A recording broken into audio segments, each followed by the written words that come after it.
Okay, so let's see how to write the code now. So the code is given here in your lab manual. You can do it like this way, but I'm going to do it in a different way. So let's come to the MATLAB. So first I have to take the polynomial. So what is the polynomial I want to work with? What is the polynomial I want to find the roots of? So let's say x cube minus 13x minus 12. This was our polynomial. So how do we represent this polynomial in MATLAB? That is the first question. So as you can see, the polynomial in the previous lecture I show you the general equation of a polynomial. That was x0 a0 x to the power 0, sorry, x0 now, x to the power 0, then a1 x to the power 1, then a2 plus x square, like this way, up to an x to the power n. This was the general equation of a polynomial. Okay, so the x term is fixed, only the coefficient matters, only the coefficient matters. So when you try to input this in MATLAB, you do it in the opposite way, in the reverse way. You start from the highest one, an x to the power n plus an minus 1 x to the power n minus 1, like this, going up to a dot dot dot, going up to a0 x to the power 0, just in the reverse way. Okay, so let's clarify these things. Say for example, if I have a equation like this, x square plus twice x minus 3. Okay, so in MATLAB we'll write it like this way. The coefficient is here 1, so 1 comma 2 comma minus 3. So this is the representation of this polynomial in MATLAB. Okay, this is the representation of this polynomial in MATLAB. So what about this one? This one, as you can see, starts with x cube. The x cube has 1, coefficient is 1. Then there is no x square term, but I have to do it. I have to place it. I have to follow the serial. Okay, then 0. It is not given there, that means the coefficient is 0. Then I have x, that is minus 13. So I have minus 13. Then I have minus 12. Okay, so this is the representation of the equation. Okay, so this is the representation of this polynomial. So we'll see how we can actually take it later. For now, let's just work with this one. First, complete the code first. Let's just work with this one. So we define a variable, symbolic variable, since x as x, then my f of x is equals to x cube minus 13 into x, okay, minus 12. I can use the other way to create a function as well. That will be much more easier. We'll see later on. So let's run it.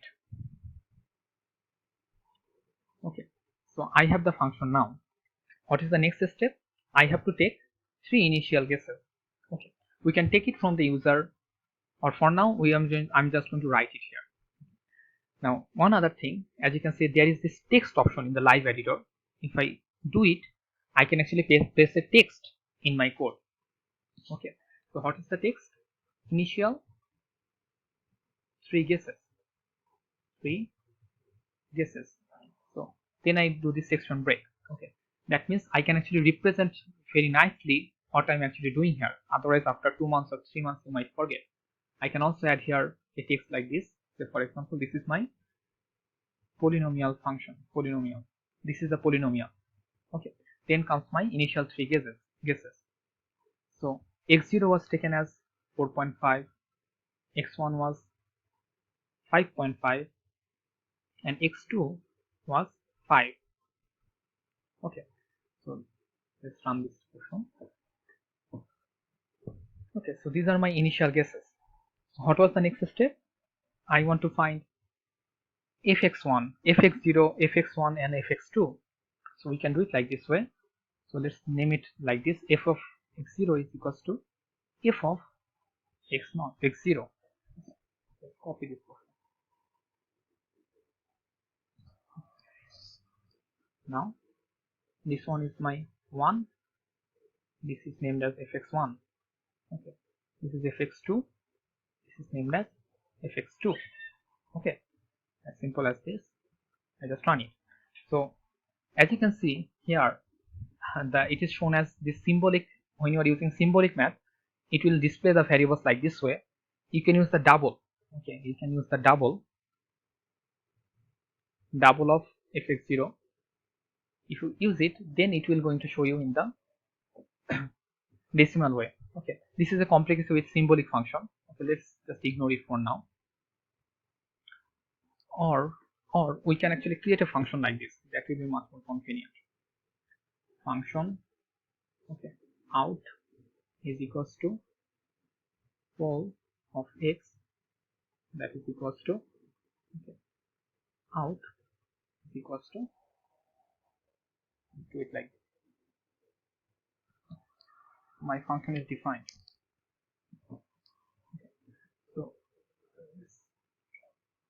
Okay, so my function is defined. So now I don't have to do this. So instead of writing this f, let's write this pole.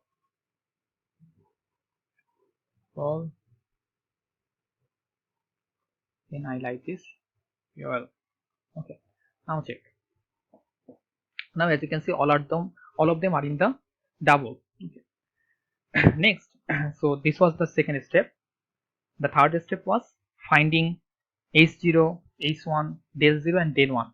So let's find those things. h0 was x1 minus x0. Then h1 was x2 minus x1.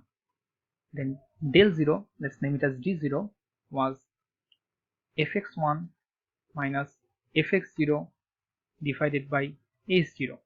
Okay, and d1 was fx2 minus fx1 divided by h1. Okay. So are they clear? So if I run it, so this is my point, h0, h1, d0 and d1. Okay, now next, so here if you try to do this using symbolic function, you will see some very complicated equations. Okay, it will be shown as a root, so it will become more complicated. So that's why I'm using this function. That will make it much more easier. The representation will be much more simpler. Okay, now let's come here. So what was the next step? I have to calculate a, b and c. So my a was this d1 minus d0, okay, divided by h1 plus h0. Okay, my b was a multiplied by h1 plus d1. Okay, and my c was equals to just fx2. Okay, c was just fx2. If I write it like this, so I have the values a, b and c. Okay, these are the same that we actually found. So a, b, c. So what was the next step? I have to found I have found the parabola. The parabola is represented by ABC. The next step is I have to find the root. But before finding the root, if you remember, I have to check whether it is greater or not. I have to check whether which one is greater. So let's do this first. So let's define a new portion. Check is equals to b. Let me check one. B plus square root of b square minus 4 into c into a. Okay, then just copy it. Okay, then I check 2. What is the check 2? Just b minus, everything same, just b minus. So I just want to calculate. Okay. So this is my check 1 and this is my check 2. So as you can see, the check 1 is greater.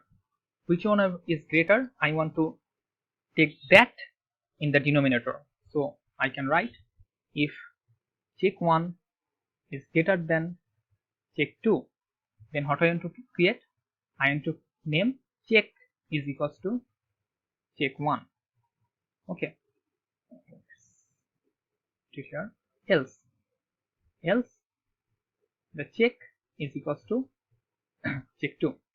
So whatever the output is, it is given to check.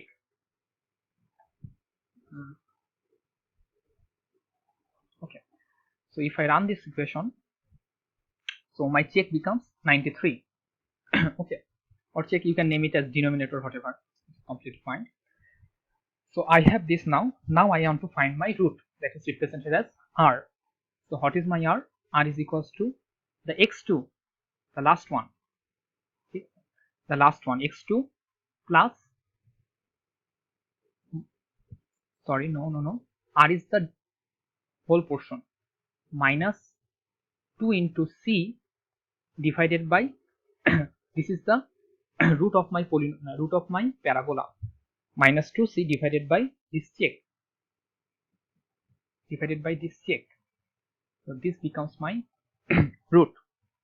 The next step is my new point, that is named as x3, that is equals to x2 plus this r. Okay, I'm following step by step. Okay, if you look here, I'm just following step by step. Write this down in your notebook and check whether I am following the exactly or not. Okay. So the x3 becomes 3.97. What was the next step? Finding the error. What is the error? A is equals to absolute value of what? x3 x3 minus x2, the previous value, divided by x3, the absolute value, multiple by 100. Okay, let's see check the EA. The EA is 25.8%. So my first iteration is done. Then what I am going to do, I want to repeat it. I want to repeat this whole portion. Okay, the next step, if you come here, I want to start with, so this iteration is done and I have found this point. Now I want to start iterating using this point. So what I want to do, I don't want to keep calculating again and again. I want to put this whole portion inside a loop. Okay. So to do that, let's first update it like this way. How do we update? Come here. So initially this was as x0, x1 and x2. I might make my new x0 as x1, new x1 as x2, and new x2 is equals to x3.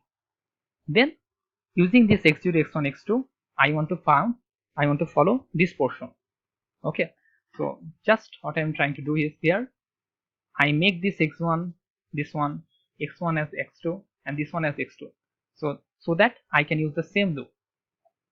Okay, so everything is given here now. Okay, then what I have to do, I have to put all of these things starting from here inside a loop. So let's write a loop while let's give it a count is less than 8. Okay, first I have to initialize the count. If I want to use count is initialized as 0. So what is count? How many times I want to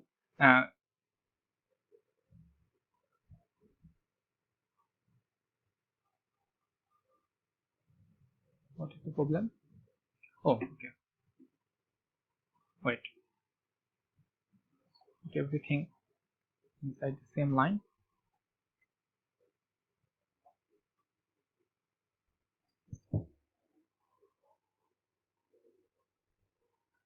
Now let's end it here like this. Okay, now it is okay. So when count is less than 8, that means I want to run this loop at least 8 times. I have to increment it here, otherwise it is going to go into a count is equals to count plus 1 infinite loop. So at each time I want to check the answer. Okay, I don't want to check this portion, so I can just comment these things out. Otherwise this is going to take a long time.